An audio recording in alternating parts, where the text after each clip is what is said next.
Okay, let's go to our next question, inshallah. Sure. Do you wanna come up to the mic, inshallah?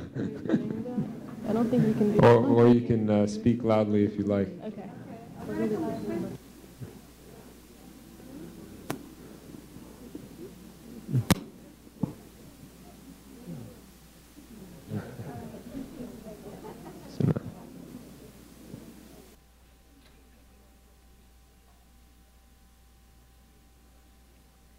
Isn't awkward at all? Okay. Let me sit down. My question is, how do you make constant improvements in your deen and Islam without jumping in too much and without being stagnant? Like not trying to improve yourself, but trying to improve yourself too much and then not succeeding. Does that make sense? Okay. I'll give that to you.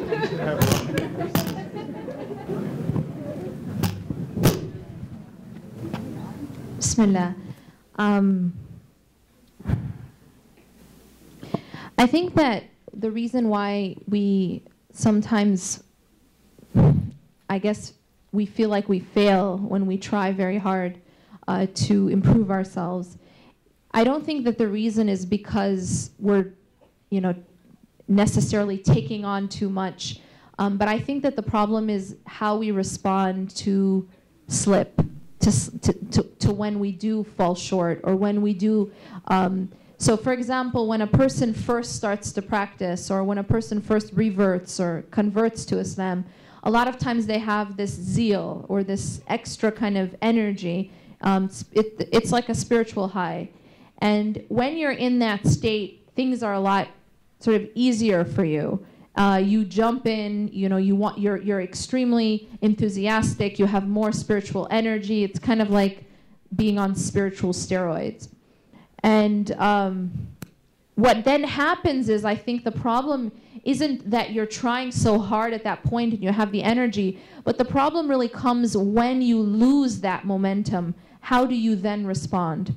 If you understand that Iman rises and falls, then it becomes easier to respond properly when you do go to your low. Iman is going to go up and Iman is sometimes going to go down. But the key to staying on this path and being successful in this path is not losing hope when you are no longer at your high.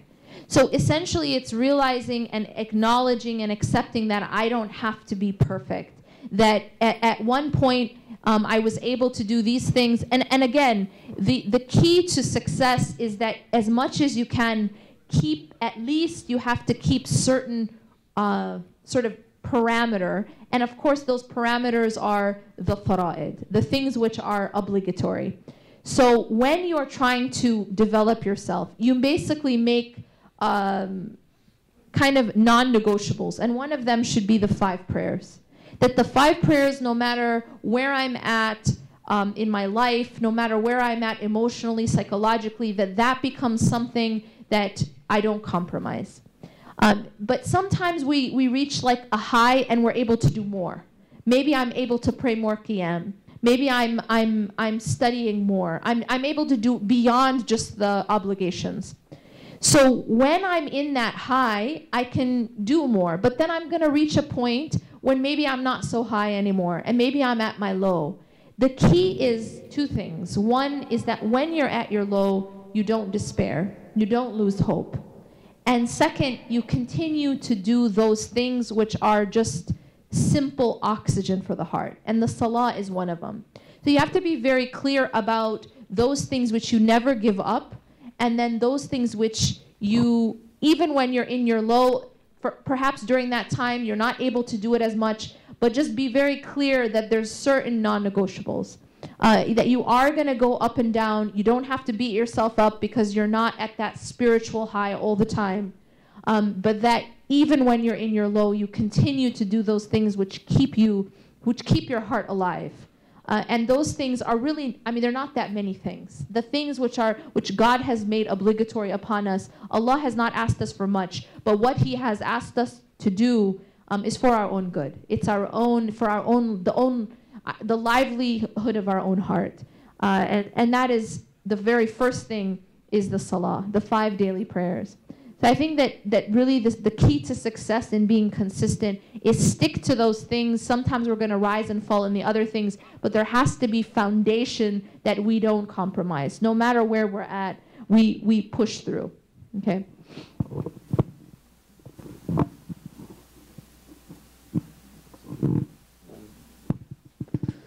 All right, Jazakallah khair. Next question at the Twitter station.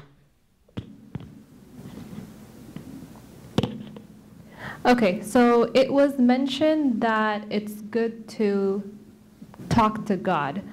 But sometimes it's very hard to talk to God when you can't really hear Him talk back. How do I know that God is thinking specifically about what I am telling Him and not just Him talking through a generalization via the Quran? It's one heck of a tweet. I'm just kidding. No. It was probably a written question.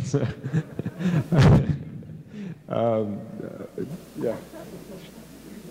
Any takers?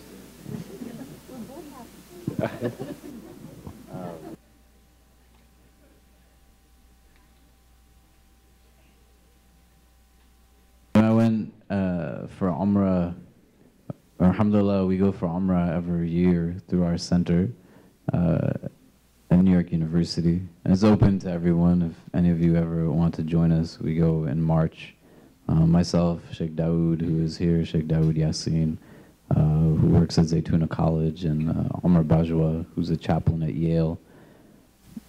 And I want to say 2 or 3 years ago when we went, I was standing on the roof of the Haram, and there's literally millions of people who were there praying in the Haram directly in front of the Kaaba. And I don't think I ever felt so small in my life. I'm a small person to begin with. I can't even sit back in this chair because my feet then don't touch the ground. I appreciate that my co-panelists here are laughing at me and agreeing on this. I wasn't laughing, so I don't know how you're laughing with me. And so as we're standing there, and I'm looking over, for any of you who have ever gone to Mecca, inshallah, if you haven't gone or you've gone, may Allah grant us the tawfiq to be able to visit His house over and over and over, and to visit His beloved sallallahu alaihi wasallam in His city over and over and over again. It's a really majestic experience. You should make a point to go if you have the means to do so. Inshallah, Allah facilitate it for you. So when we're standing on the roof, there's at that point 3 different levels that you can kind of be in that surround the Haram, that surround the Kaaba. And the roof, you know, at that point there wasn't construction taking place. And I was standing up there and I was looking over at the Kaaba and I was thinking to myself, how is it that the dua that I'm going to make is going to really be heard at this point in time? Like, I know me. I know what I'm bringing here. I know what my relationship is to my faith. And there are tons of people who are here who undoubtedly are much better than me. When I went one year there, literally, when I went for Hajj in 2005, to give you an indication of like where people's thirst is and how they'll quench it to be with Allah. If you've gone for Hajj, people are just on top of each other. And we're making tawaf, and in the tawaf, there was gaps. And I couldn't understand why. When I got close enough to the gaps, I saw that there weren't gaps, but there were women who were there from Nigeria that they couldn't walk, so they were doing their tawaf on their knees, crawling around the Kaaba. And it wasn't even that they were just crawling by themselves. Literally, many of them had strapped to their back their infant children as they were doing this. Nothing would keep them from being with God. I'm standing on the Kaaba, I'm standing on top, looking over at the Kaaba, and I feel so small, and I'm thinking, all these people are making dua to Allah. How will He hear my prayer? And then instantly I said, subhanAllah, despite the fact that all of these people are making dua to Allah, He still hears my prayer. I can't explain to you where it comes from. I can't give you anything that I would say that here's how you kind of build that into your mind. But when you're wrestling with your thoughts, you have to let some of the thoughts be fleeting and work their way out and understand again who Allah is to you, and do you really believe that He is who He says He is? He is Al-Mujib. He is the one who and answers our prayers. He is Sami. He hears our needs when we call upon Him. And to be able to connect to the divine necessitates building a relationship to Him through the ways that He describes Himself to us. Even if we land on a place that we understand, our ability to rationalize will yield us only an understanding that God is much bigger than anything that we can fathom. We still have these descriptions that we can then turn towards that will give us an indication of who He is and help to shape our understanding of who He can be to us, if we let that be something that we actually strive towards. And it's hard because sometimes we don't necessarily get the things that we ask for. I was thinking about this the other day. I think a lot. And if you ever sit down and talk to me, some of my friends are here and some of our community members from New York City, some of our students, our alumni, and it's amazing to see all of you.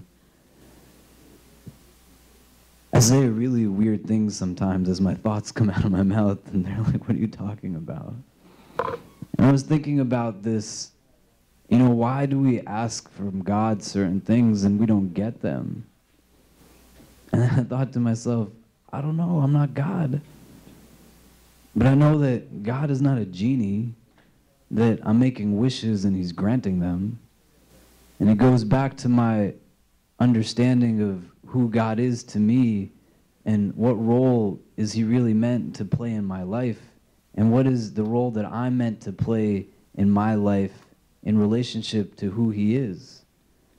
And if I understand Allah to be the one that I put my trust in, the only entity that is free of need, and so I will call upon Him with each and every one of my needs.